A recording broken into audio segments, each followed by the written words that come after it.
graça e a paz. Em nosso curso básico de vida cristã, estamos no livro 7, Jesus Cristo, o Verbo que se fez carne. Capítulo 7, a ressurreição de Cristo. Mas no capítulo 6, foi tratado os seguintes assuntos. Tópico 1, o que Cristo proclamou da cruz? Quais as palavras de Cristo proferidas no Calvário? Tópico 2, a cruz trouxe redenção, reconciliação e propiciação. O que é redenção e reconciliação? Qual é a profundidade da revelação da propiciação? E hoje, no tópico 1, a ressurreição de Cristo e sua importância. Amados, entenda, na era da ciência, muitos chamados cristãos não aceitam a ressurreição de Cristo como um evento literal, por não ser ela assim, suficientemente popular ou racional no entendimento deles. Mas na visão da igreja, começando, a igreja primitiva, ou a igreja do primeiro século, pregava a ressurreição com convicção e fervor, sendo sempre esse o tema da sua pregação, pois viviam ainda testemunhas oculares deste fato histórico incomparável. Amém? Então, tais testemunhos preferiam antes o martírio do que abjurarem sua própria experiência com o Cristo ressurreto. O apóstolo Paulo vê a ressurreição corporal de Jesus Cristo como o fundamento da pregação cristã. Então, observe, de fato, ele declara se a ressurreição de Jesus não tivesse ocorrido, seria o fim do evangelho inteiro. E os registros do livro de Atos, que tem como seu ponto focal a morte e ressurreição de Jesus Cristo, como o vencedor da morte e o consumador da nossa salvação. Amém? Amados, de fato, todas as religiões existentes no mundo, o cristianismo é a única que teve o seu fundador ressurreto. Isso é fato, ok? Então, de fato, os primeiros apóstolos demonstravam a autenticidade do cristianismo baseado no fato da ressurreição do Senhor Jesus Cristo. É interessante notar que a maioria das mensagens apresentadas no livro de Atos enfatiza a morte, o sepultamento e a ressurreição de Cristo.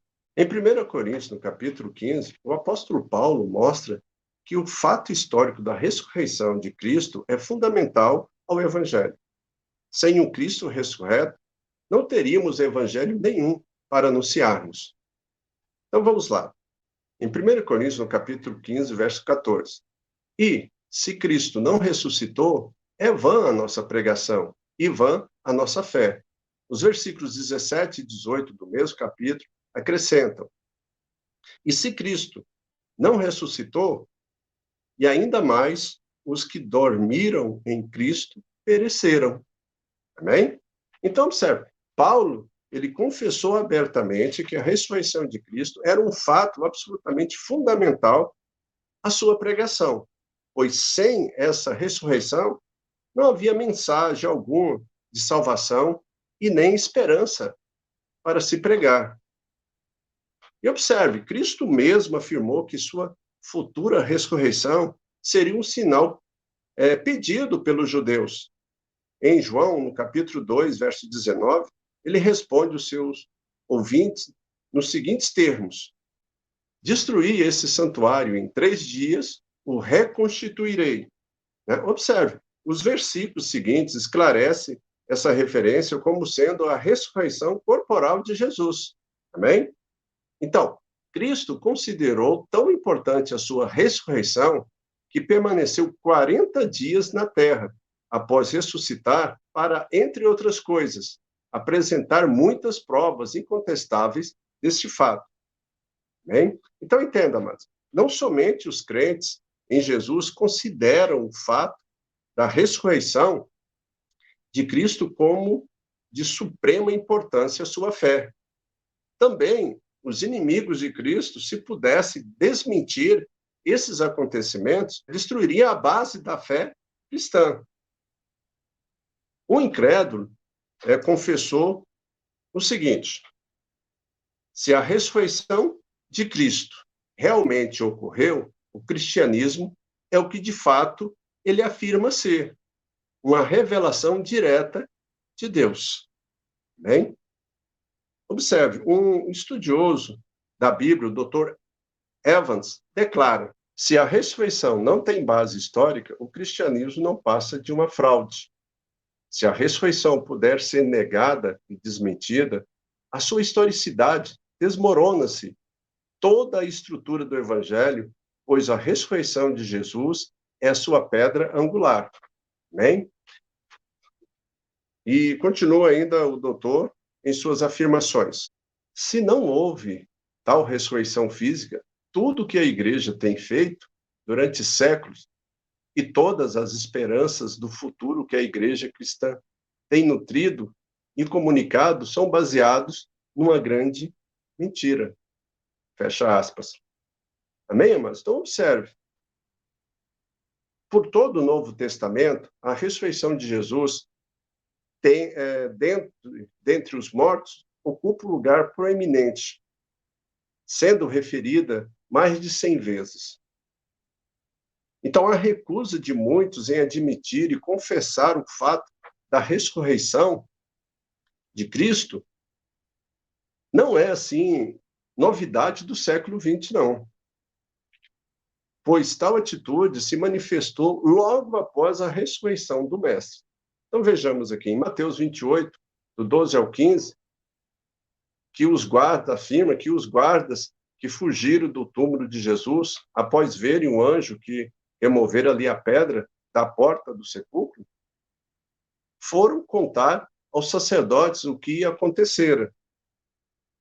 Então vamos ver essa citação, tá? Mateus capítulo 28, versículo 12 ao 15.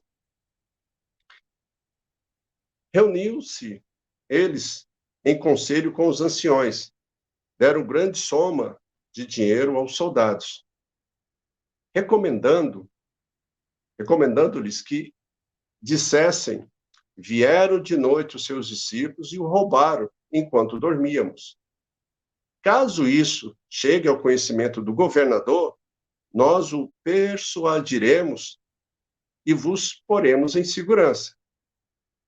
Eles receberam o dinheiro, fizeram como estavam instruídos, e esta versão divulgou-se entre os judeus até o dia de hoje.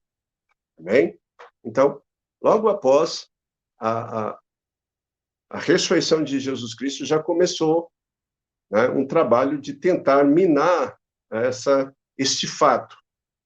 Né? Então, algumas teorias que tentam desacreditar a ressurreição de Jesus, além desta que nós acabamos de citar, nós poderemos acrescentar. Então, outros, não querendo admitir o fato da ressurreição, preferem acreditar que Jesus apenas desmaiou, mas não morreu na cruz. E que, devido ao cheiro aromático do bálsamo e o ar frio do sepulcro em que foi sepultado, ele despertou do seu desmaio e saiu do túmulo como se tivesse ressuscitado. Tal teoria não convence as pessoas de mente sadia e bem-intencionadas, pois, ao terceiro dia após a sua crucificação, o mesmo Cristo reapareceu em pleno vigor físico e mental, não no estado ali de fraqueza ou em semi-inconsciência. Além disso, os mesmos soldados que crucificaram Jesus observaram que das suas feridas saíram sangue e água, do qual fato João foi também testemunha. Os fisiologistas dos nossos dias são unânimes em declarar que tal efusão de água e sangue dos órgãos vitais do corpo resulta da morte do organismo previamente ocorrida. Bem? E para nós encerrarmos, outros críticos incrédulos preferem ver no fato apenas uma ressurreição do Espírito de Cristo. Observe, mas nós falamos que Jesus, após ressuscitar, ficou 40 dias em contato com seus discípulos e outras pessoas, né? E Jesus fez questão de comer na presença de muitas testemunhas após a sua ressurreição, comprovando assim a sua qualidade física do seu corpo ressurreto. Em outras ocasiões, ele insistiu que os seus discípulos tocassem para dissipar qualquer dúvida quanto à realidade do seu corpo físico ali, né? Então, são teorias que não têm fundo de verdade, né? E nós temos que ter essa convicção, porque nós seremos questionados a respeito. Nós temos que saber que entre esses delírios daqueles que são incrédulos não procedem, né? E a importância de Jesus ficar 40 dias para dar testemunho da sua ressurreição. Amém? Então, na próxima aula, no capítulo 7, tópico 2, a veracidade do relato da ressurreição. Nós já vamos continuar nesse assunto da ressurreição. Quais as referências bíblicas que comprovam a ressurreição literal de Cristo? E quais os resultados da ressurreição? Amém? Então, observe, amados.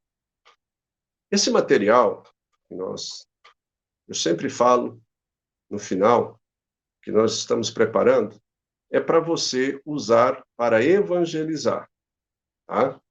Usar como um instrumento para mostrar para outras pessoas o amor de Deus por elas e o que Cristo fez por cada um de nós lá naquela cruz do Calvário. Se você gostou, você deixa aí o seu like. Se você não gostou, deixa ali os comentários falando por que não gostou.